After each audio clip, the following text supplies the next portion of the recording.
Oi, pessoal, aqui quem fala é a Gabriela, professora de Geografia. Essa vai ser a nossa primeira aula de Geologia do curso. Essa aula vai ser sobre tempo geológico, deriva continental e as camadas da Terra. Primeiramente, é importante a gente diferenciar o tempo geológico ou tempo profundo do tempo histórico. O tempo geológico é a história da Terra. Ele é medido em milhões e bilhões de anos. Ele começa a ser contado a partir do surgimento da Terra. Agora, o tempo histórico, ele é contado a partir do surgimento do homem. Então, ele é medido em dezenas, centenas e milhares de anos.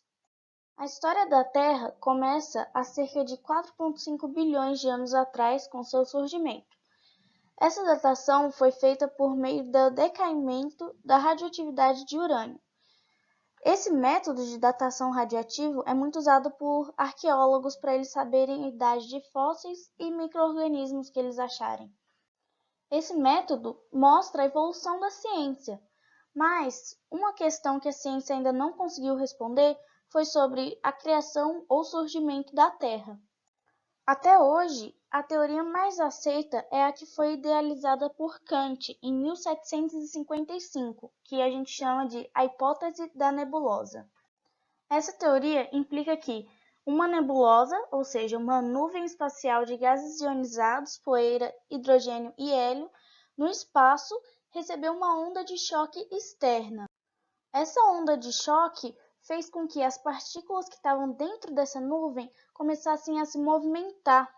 Esse movimento causou o choque de uma partícula com a outra, que causou a condensação dessas partículas, ou seja, elas se juntavam e aumentava a massa delas. Depois de milhares e milhões de anos, começou a formação de um núcleo central nessa nebulosa, que hoje é o Sol. O Sol foi então o primeiro corpo celeste a ser criado no nosso sistema solar. Depois de vários anos é que foram criados os planetas. Essa imagem é para representar o nosso sistema solar, sendo o Sol o maior corpo celeste, e logo depois os planetas, começando com Mercúrio, Vênus, Terra, Marte, Júpiter, Saturno, Urano e Netuno. E no final temos os planetas anões, como Plutão. É interessante saber a divisão cronológica do tempo da Terra, que é por meio de uma periodização em éons, que se dividem em eras, que se dividem em períodos e que, por fim, se dividem em épocas. A mudança das eras é marcada como momentos importantes para a vida terrestre, ou seja, pode ser para o começo de uma glaciação, o final de uma glaciação ou a extinção de uma espécie inteira. Existem vários diferentes métodos de demarcação. Então, a gente tem aqui uma tabela de escala de tempo geológico e ela é dividida por acontecimento em cada parte. É importante a gente perceber que o desenvolvimento da espécie humana aconteceu só no período quaternário, há 1,8 milhões de anos atrás. Isso é bem recente. Bom, eu separei algumas partes que são relevantes nesse momento. Por exemplo, no Arqueano são observadas as primeiras formações de rocha, mas as evoluções de relevo foram acontecer só no Éon Fanerozoico. Isso mostra para a gente como demora a evolução dos processos na Terra. Mas um dos pontos mais importantes é sobre o período Carbonífero, que é quando os continentes formavam uma única massa continental, a Pangeia. A Pangeia era um megacontinente que tinha todos os continentes que a gente conhece hoje.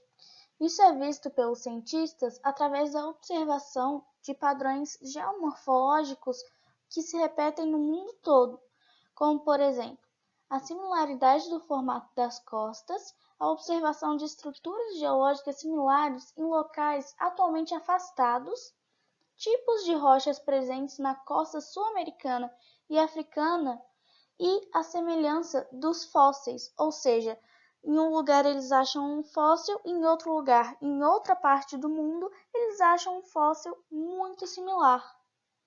A partir disso, os cientistas começaram a indagar sobre como ocorreu a separação dos continentes. Mas só em 1912 a teoria da deriva continental foi desenvolvida por Wegener. Quando os cientistas começaram a estudar e desenvolver essa teoria, eles não sabiam muito como aconteceu e por que aconteceu esse processo. Eles só sabiam que foi lento, separou a América do Sul da África, a América do Norte da Europa e a Austrália da Antártida. Eles sabiam também que antes dos continentes serem do jeito que a gente conhece hoje, eles passaram por uma etapa que chamaram de supercontinentes, que eram dois, a Laurásia e a Gondwana. Além disso, eles sabiam que as grandes cadeias montanhosas ocorreram por causa dessa deriva continental, só que eles não tinham como explicar isso porque eles não sabiam o mecanismo que fez isso acontecer. A resposta só veio muitos anos depois, ou seja, num tempo bem recente, com o avanço da tecnologia, que a gente conseguiu descobrir sobre as placas tectônicas.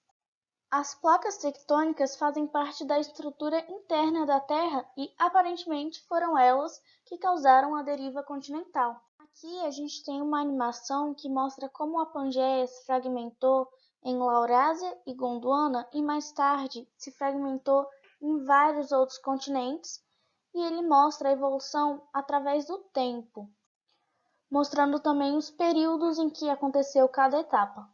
A teoria da deriva continental só foi explicada e complementada no século XX, com o surgimento de uma nova teoria, a teoria das placas tectônicas. Essa teoria diz que a crosta terrestre está dividida em blocos, que são as placas tectônicas. E essas placas são estruturas semi-rígidas, ou seja, não são totalmente sólidas, que compõem a crosta terrestre. Elas também não são fixas e elas se movem de acordo com o fluxo de magma no interior da Terra. E esse movimento que elas têm toda vez causa sismicidade, mas isso é matéria para a próxima aula. Essa imagem representa a maioria das placas que a gente tem no mundo, e a gente pode ver que elas estão sempre em contato uma com a outra. Já que falamos sobre placas tectônicas que são parte da crosta terrestre, é importante falarmos então da estrutura da Terra.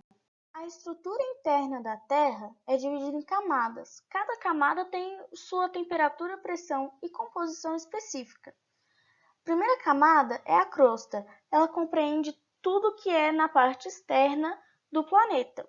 E a crosta, junto com o manto superior, que é a segunda camada, são denominados litosfera. A litosfera é onde estão as placas tectônicas. Então, as placas são parte da crosta, mas estão também no manto superior. A primeira camada que a gente falou, então, foi a crosta, que ela tem só até 40 quilômetros de profundidade. Ela é diferenciada entre crosta continental e crosta oceânica. A crosta continental é bem mais espessa que a crosta oceânica. As duas, elas representam só 0,2% da massa da Terra. Depois da crosta, a gente tem uma área de alteração súbita nas propriedades físicas dos materiais. A gente chama isso de descontinuidade. Essa descontinuidade leva o nome de quem a descobriu, que é Mohorovičić. Ela foi descoberta a partir do estudo da propagação das ondas sísmicas, ou seja, eles viam que as ondas sísmicas elas se propagavam de um jeito a partir da crosta, só que depois ela mudava a forma de propagação. Então, eles determinaram que ali tinha uma descontinuidade, é bem entre a crosta e o manto. A segunda camada é o manto. O manto é dividido em dois, manto superior e manto inferior. O manto superior ele atinge até 350 km de profundidade, só que na sua parte mais externa ele é mais frio, então a consistência dele é similar à da crosta. Agora, o manto inferior ele chega até 2.890 km de profundidade, então a temperatura é muito maior e o material lá não é mais sólido, é fluido. Além de que ele apresenta mais ferro e magnésio do que o manto superior. Depois do manto, a gente tem uma outra área de descontinuidade. Essa é a descontinuidade de Gutenberg.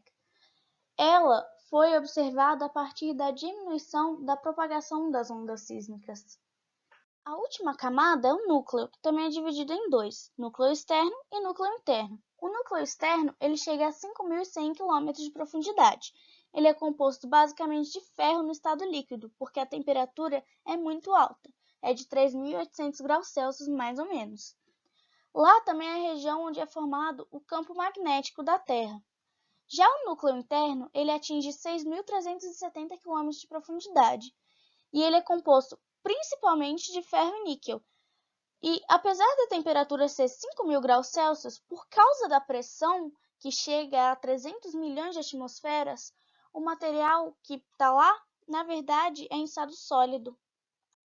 Mas tudo o que a gente sabe sobre essa última camada é uma suposição, porque ninguém conseguiu chegar até lá para estudar profundamente. Então, pessoal, essa foi a aula de hoje. Espero que tenham gostado e até a próxima aula.